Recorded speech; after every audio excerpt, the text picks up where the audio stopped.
E a senadora Simone Tebet e sua comitiva foram alvos de ovos jogados por moradores de Niterói, região metropolitana do Rio de Janeiro, em um ato de campanha para Lula.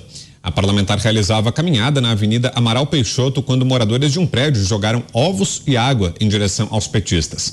Tebet não foi atingida, mas alguns militantes e uma repórter sim. Alguns moradores também estenderam toalhas com o rosto do presidente Jair Bolsonaro em suas janelas como forma de protesto.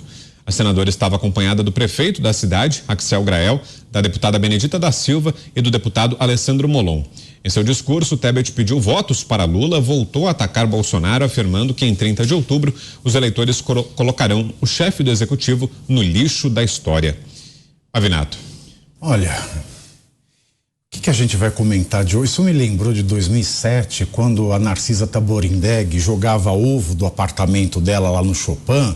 No povo falava, jogo roupa, jogo tudo, quando tô louca jogo até garrafa de Big Coke, é uma coisa... O que você vai falar de um povo que joga ovo da janela? Isso é muito agressivo, isso é muito deseducado, isso é muito descortês. Nós refletimos muito a campanha que nós vemos. Se nós, eleitores, somos violentos, nós vamos ter campanhas violentas. Nós não podemos achar graça nesse tipo de atitude que é lamentável. Tanto é lamentável jogar ovos contra alguém que você não gosta, quanto é lamentável você declarar-se, chamar de democrático, falar meu amorzinho, para um candidato que você passou a vida toda atacando. São duas coisas deploráveis nesta cena.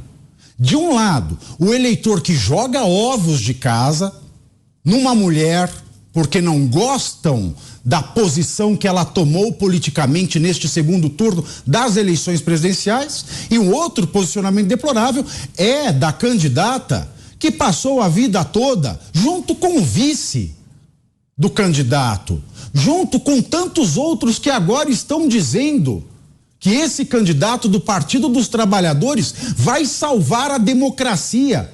Mas salvar a democracia de quê? Deles próprios? Como isso é possível?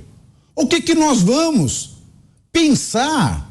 Que crédito nós podemos dar para um político que passou a vida inteira falando as coisas mais terríveis e abomináveis do candidato do Partido dos Trabalhadores e agora apostam nele como se ele fosse Sassamutema, o salvador da pátria? Não dá para entender.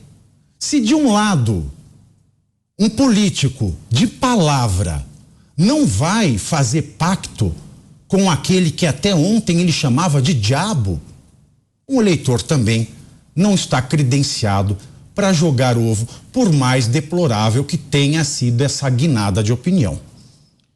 Diga, Zé.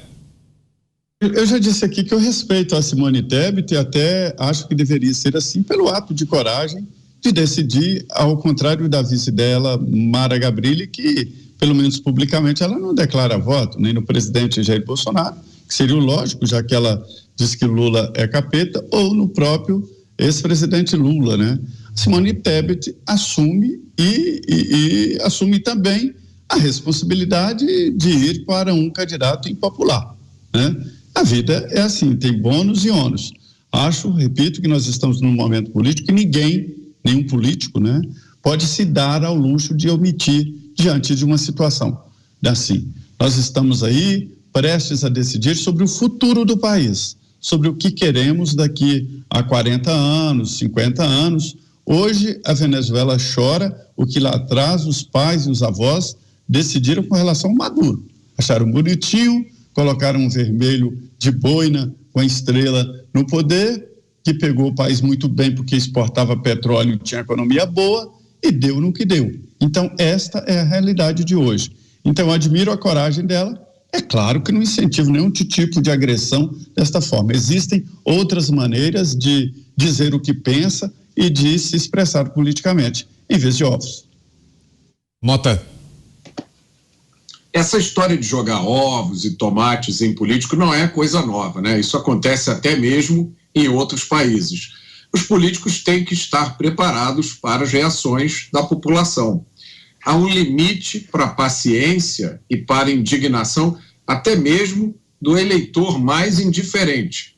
Eu vou dizer, a performance dessa turma da terceira via esticou a paciência do eleitor até o limite. Basta lembrar do que eles diziam durante a campanha do primeiro turno e lembrar do que eles estão dizendo agora. E olha, eles têm que se preparar, porque tem muita gente que acha que, passada a eleição, o interesse da população pela política vai passar também. Esse pessoal está muito enganado.